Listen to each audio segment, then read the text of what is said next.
Hello, welcome to the Wealthy Trades Daily Market Forecast for May 7th, 2015. Let's get rolling right away. Listen, yesterday was a pretty aggressive down day. Volatility is starting to spike higher. The S&P 500 is starting to roll over. And is testing some key levels. We've been talking about this now for a little while. Let's look at the S&P 500 chart. The low, all right, the pivot low that I talked about, I believe I talked about this either, earlier on this week, was 207.62. Well, yesterday we broke that low, but we didn't actually close below it. Okay, we closed at 208.04. The pivot low that we need to watch out for, that we don't close below, is 207.62. That is the pivot low as of right now in the S&P that we need to watch out for. Now, the way pivots are formed, if we don't break 206.76 today on the downside, then this 206, yesterday's low of 206.76 will become the new pivot low that we need to watch out for. That's the way it works, but I'll talk about that tomorrow. Okay, so yesterday we went short, and PRGO, we were down about 0.89%, about the same as the market, which is kind of unfortunate because we were going short and the market fell pretty aggressively. Progo, it was real weak. It caught a bid yesterday, not a huge deal. Today, though, all right, don't be surprised. Let's go back into this part. Don't be surprised if we get a little bit of a snapback kind of bounce. Futures are down right now. They were down pretty aggressively early. They're down ever so slightly right now. So we'll see. But don't be surprised if we don't get a bounce at this level. Now we did break this. It looks like we ate up most of those buyers there. It ate most of those buyers there. So now what we're doing is we're testing these buyers down here at probably between the 205 and 208 area. So we'll see if we can eat through these. If we can eat through these and kind of break down, this 204.51 or this if we can break below this 204 level, it could start to get a little aggressive on the downside. So let's talk about that for a second. If we break 204, I've been saying there's certain levels we need to watch out for. If we break 204, then I can almost tell you with certainty we're probably going to test about 198. And I actually think here's what we need to look at. All right, so we had nice buying pressure right here from this. So base, sell off, base, and then break out. And this was kind of that launching pad, right? So we had big buying pressure here. Well, we ate up a lot of that buying pressure with these moves here. Now, next time we come down there, so that down at this 197 level, 198 level, I don't think it's going to hold all that well. And we could, all right, I'm not saying this is going to happen for sure, but if we do break this 204 level, if we break that, then I personally think that we could see 180, okay? On the upside, you know where I'm at on the upside. So I think if we break 204 on the downside, we're going to 180. If we break 212.50 on the upside, I think we're going to 230. So yeah, I think we're going to 230 on the upside from where we're at right now, 208. If we break 212, so we're going to rally about 10%. Well, if we break 204 from where we're at, I think we're going to about 182. Which is about 10%. So I think we are probably going to see within the next, I'd say probably, I don't know, 2-3 months, by probably August, September, maybe even sooner, a 10% move in either direction. But those are the levels I'm watching. 212.50 on the upside, 204 on the downside. Very, very important. But what are we doing for today? By the way, our weekly trades are doing great. We are short SWN in the weekly trade.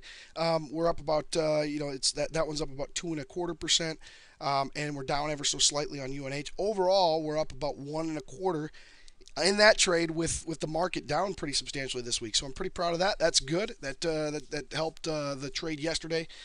Weekly trades are looking good. Now, the XLU, so for today what we're doing, the XLU is the sector we're going to go short in. We're only going to go short. We're going to take naked short positions. The reason why, because the market's moving down, right? It's down 59.2. Now we're starting to get more of these stocks. This number is starting to become more attractive. Now 59.2% of the stocks are moving down. 55.4% of quality. That means that the quality of this downtrend is pretty high. Now it shouldn't surprise you that the XLU is in fact the best sector. Why? Because the XLU is a safe haven sector, right? It's a higher dividend paying sector. It's known for its safety and low beta, meaning it doesn't typically move as much as the overall market does. when it's safer. And it's a place that baby boomers and investors alike and money managers go into to get those dividend yields to look, chase yield in their portfolio. Safety in yield and returns, right, is what they want. Problem is we got the 10-year yield that's rallied from in the last 2.5 months. It's rallied from a 1.8 yield to now it's up at like 2.35. That's a big move. And when that happens, people start dumping out of their high yield, their dividend players. So watch this, they're dividend players, which is a lot in the XLU, and they start saying, well, now the safe place is in the 10-year yield or the 20 or the 30-year bond. So you got to watch that. So if these yields start to spike up, and one of the things you can watch is the TLT. This tracks the 20-year treasury, okay? So the TLT is something that you can watch. Whoops, give me a second here. Is something you can watch that tracks the 20-year. And this thing has just been getting really beat up. I mean, it put in a high of about 132 back in March, so about a month and a half ago. And it's been getting beat up. So you can watch this starting to break some levels. But as that breaks down, the XLU is going to continue to underperform. It just will, because people are going to get out of their high yield, their dividend players, and say, well, if I want safety, I'll just buy the true safety, which is the treasuries and the bonds and all that. So anyway, we are looking for a short opportunity, straight short opportunity in the utility sector for today. So let's go. Let's do our drill down analysis. Let's eliminate anything. Remember, UNH and SWN those are the weekly plays. So we don't need to look at those. So I'm using my drill down analysis, looking for anything that doesn't make money with the levels to win profit. And I don't know if you guys can tell, but this cold is really kicking my butt. But hopefully I'm finally towards the end of it. But anyway, so let's go. So AE, I'm getting rid of that one. I don't know if my voice annoys you as much as it annoys myself being sick like this, but it's bad. Okay, so AEP is good. D, get rid of it. DTE, get rid of it. CG is good. TAG's good. And okay, so those are all good. Now the next thing we're going to do is we're going to look for the spread between the levels on levels. Now, before I do, I'm going to get in the habit of trying to explain what this means. XEL. All right, closed yesterday, closed Wednesday at 33.51. We then forward look, Wealthy Trades forward looks with their algorithm and says, okay, XCL is in a downtrend. That means that the trend side is below current price because it's moving down. So it should move down based on the closing price of 33.51 yesterday, should move down to 33.03 or up to 33.71. So we project those for today. Project those numbers, and by the way, we update this at about 3:30 Central Time every day. We then take it and we say, okay, well, how often historically on a Thursday, because it's Thursday today, how often does XEL tend to, when it's in a downtrend on a Thursday, how often does it end up continuing to go down and hit the trend side? And it hits that historically 53.8% of the time. Well, then we do that on the counter trend. How often does it on a downtrend on a Thursday rally and hit the upside? Well, it does that 38.5. So you can see when this thing's in a downtrend, it has a much higher tendency of hitting the downside than it does the upside. So yes, we want to short. We then take it further and say, okay, well, what's the probability on the trend side of it closing below 33.03? And that number is 30.8%. And we say, well, what's the probability of it closing above the counter trend level of 33.71? It's only 21.2. So we want to see a wide spread. We want to see a big number on the trend side, a small number on the counter trend side, and we want to see a profitable trade. So this means that if you shorted historically at the downside level on a Thursday, it's profitable. So that's a good area to short.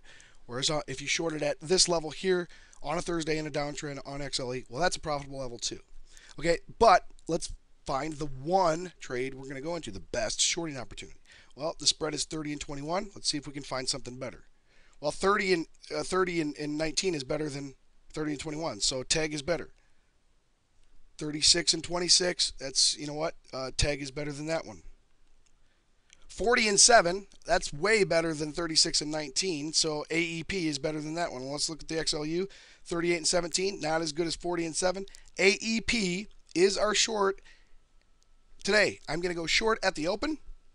It closed yesterday, Wednesday, 54.96. It should hit. It's got a downside low of 54 20, it hits that on a Thursday when it's in a downtrend historically.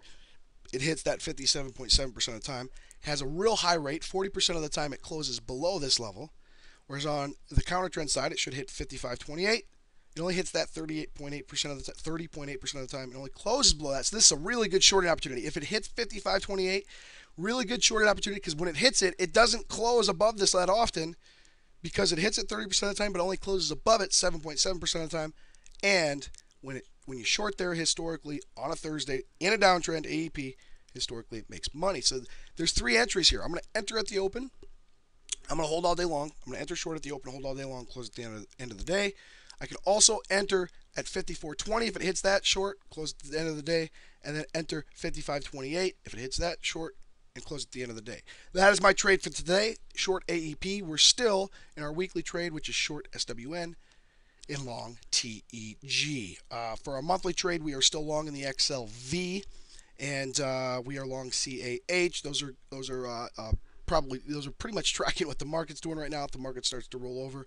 But the nice thing is we're not going to stay long forever, right? At the end of this month, what we'll do is we'll probably, if the market starts to, so you got to think about this. If the market rolls over aggressively in May for our monthly trades, what happens? Well, yeah, you know what? We're probably going to lose a little bit of money, probably about the same as the market would lose.